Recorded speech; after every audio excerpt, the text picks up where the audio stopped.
Hello everyone. I just want to share with you some of the books I read that helped me a lot for the past few years. The first book I read from Ryan Holiday, entitled Ego is the Enemy, blew my mind and reminded me that real success is about the journey, the learning process, and the amount of work I get to gladly do every single day towards the goal, and not so much about the outcome. This book highlights the relationship between ambition and vulnerability. Whatever I am or whatever I'm doing, that my worst enemy already lives inside of me, my ego. I'm a very balanced person, and like everyone else, with a passion, ambition, willpower, and drive, with a potential to fulfill, it comes with territory. So what makes it so promising is what makes it so vulnerable to the dark side of psyche. The accurate definition of ego can only be the enemy when it's of self-centered ambition, when it's unhealthy, and with this belief in our own importance, arrogance. Just think about that child inside of us, the one that chooses to get his or her way over anything or anyone else.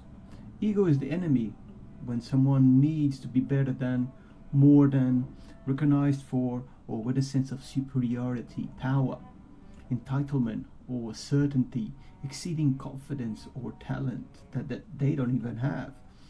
If you want to be master of your craft, highly creative and productive with amazing connections, working well with each other, to achieve success through loyalty, respect, and humility, watch the ego, because it's a magnet for enemies and errors.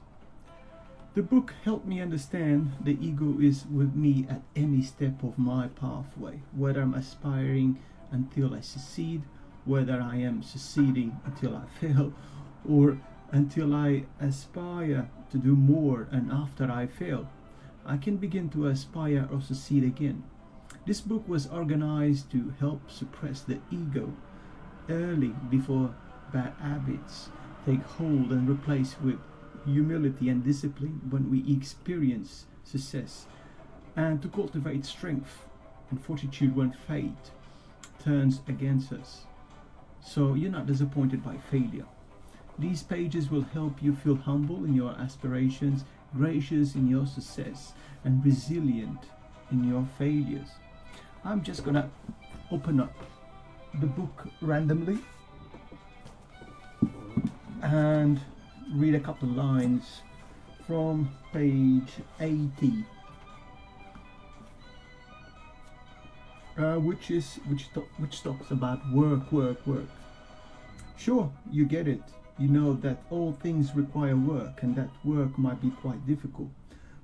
But do you really understand? Do you have any idea just how much work there is going to be? Not work until you get your big break, not work until you make a name for yourself, but work, forever and ever. Is 10,000 hours or 20,000 hours to mastery? The answer is that it doesn't matter. There is no end zone. To think of a number is just to live in a conditional future. We are simply talking about a lot of hours.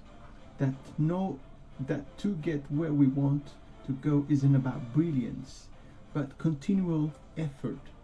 While that's not a terribly sexy idea, it should be an encouraging one, because it means that it's all within reach for all of us, provided we have the constitution and humbleness to be patient and the fortitude to put in the work. By this point, you probably understand why the ego would bristle at this idea.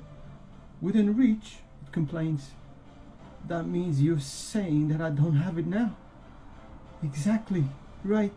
You don't. No one does. And that's what the ego does. So I recommend highly reading this book as a way to self-develop and reach higher levels of